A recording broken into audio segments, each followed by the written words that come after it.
নমস্কার, আপনারা দেখছেন চলছে চলবে রণজিতের সঙ্গে। নিত্য নতুন প্রতিবেদন পেতে চোখ রাখুন আমার এই চ্যানেলে। আমাদের কাজকে সমর্থন করার জন্য আপনাদের কাছে অনুরোধ যে আমাদের চ্যানেলটিকে সাবস্ক্রাইব করে পাশে থাকবেন, জয়েন বাটন অপশনে গিয়ে আমাদের মেম্বারশিপ নিতে পারেন। আসি মূল প্রতিবেদনে। আরজি করের ঘটনা পরিপ্রেক্ষিত এবং যে ধর্ণা অবস্থান চালাচ্ছে জুনিয়র ডাক্তারেরা স্বাস্থ্য ভবনের সামনে, সেইটাকে বানচাল করার জন্য কুণাল ঘোষ পরিকল্পিতভাবে একটি অডিও ভাইরাল করেছে, দুজনের কথোপকথন, এবং তার ভিত্তিতে কলতান দাশগুপ্ত, যুব কর্মী বা ডিওএফের নেতা, তাকে গ্রেপ্তার করা হয়েছে।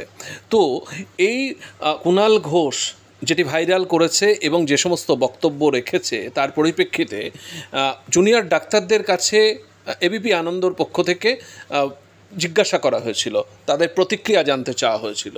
তারা সরাসরি এই কুণাল ঘোষের বক্তব্যকে কিভাবে নিয়েছেন এটা বলেছেন, এবং বলতে গিয়ে কিভাবে কুণাল ঘোষ একেবারে লেজে গোবরে বা এই লোকটা দিনের পর দিন আসলে এর মানসম্মান কতটুকু আছে এ নিয়ে যথেষ্ট প্রশ্ন আছে সাধারণ মানুষের মধ্যেই। কারণ আমরা যে সমস্ত প্রতিবেদনগুলো কুণাল ঘোষ সম্পর্কে করছি বা বিভিন্ন জায়গায় সোশ্যাল মিডিয়ায়, একে ম্যাক্সিমাম লোকই চোর বলছে বা এই জেলখাটা আসামি এগুলোই বলছে একে। তো এর মানসম্মান কতটা আছে, এ একবার বলেছিল বিষ পান করেছি তাই অনেক কিছু বলতে হয় পার্টির জন্য। তো যাই হোক, এটাকে জুনিয়র ডাক্তারেরা কিভাবে নিচ্ছেন আপনাদের একটু সরাসরি শোনালে আপনারা বুঝবেন যে একে সত্যি গ্রহণযোগ্যতা কতটুকু দিচ্ছে এই জুনিয়র ডাক্তারেরা, বা এর কতটুকু গ্রহণযোগ্যতা তাদের কাছে আছে। একটু শুনে নিন তারা কি বলছে।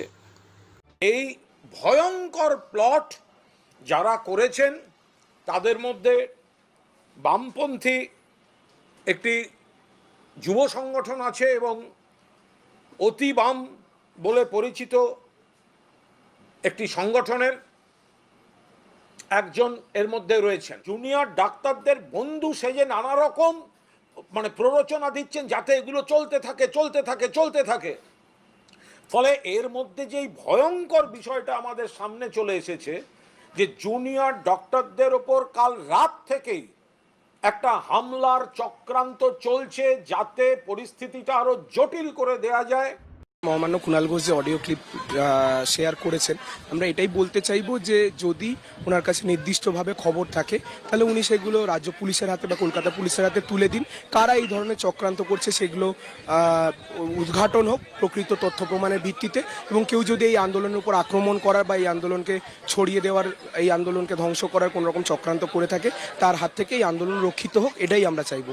কিন্তু আমরা এর আগেও দেখেছি কলকাতা পুলিশ 14-15 মাঝের রাতে যখন আমাদের আন্দোলনের উপর আক্রমণ নেমে এসছে তখন আমাদের সিকিউরিটি দিতে পারেনি। এর আগেও আমরা দেখেছি মাননীয় কুণাল ঘোষ বিভিন্ন সময় বিভিন্ন তথ্য বলে জিনিসপত্র তুলে ধরেছেন যেগুলোকে পরে তিনি প্রতিষ্ঠা করতে পারেননি। ফলে সামগ্রিকভাবে আমরা খুব একটা ওটাকে গুরুত্ব দিতে পারছি না। এই প্রথমত এই আন্দোলন বাংলার মানুষের আন্দোলন, এখানে কেউ বহিরাগত নয়। এখানে এই আন্দোলনে কেউ বহিরাগত নয়।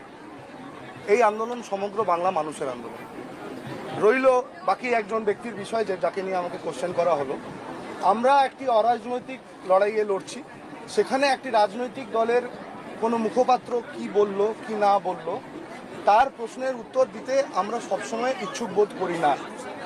আমাদের যা বলার সেগুলো আমরা প্রেস স্টেটমেন্টের মাধ্যমে জানাই, আমাদের যা দাবি সেগুলো আমরা অ্যাডমিনিস্ট্রেটিভ পোস্ট এবং যেগুলো দায়িত্বের জায়গা সেখানে জানাই। এখানে কোনো ধরনের এই বার্তা আমরা নিতে চাই না। আমাদের কাছে মানুষ বাম, অতি বাম, রাম।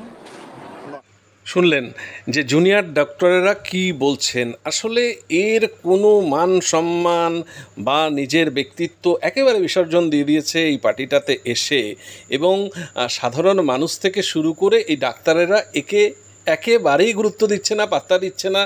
প্রত্যেক দিন হেনস্থা হচ্ছে, মানুষের কথাবার্তার মধ্য দিয়ে একে একেবারে মাটিতে মিশিয়ে দেওয়া হচ্ছে, তাও শিক্ষা হচ্ছে। এই রকম আরও চালিয়ে যাক, আমরা আরও সামনে নিয়ে আসব আপনাদের সামনে, আপনাদের মধ্যে জনমত আরও নেওয়ার চেষ্টা করব। আপনাদের চোখ থাকুক চলছে চলবে রণজিতের উপর। ধন্যবাদ।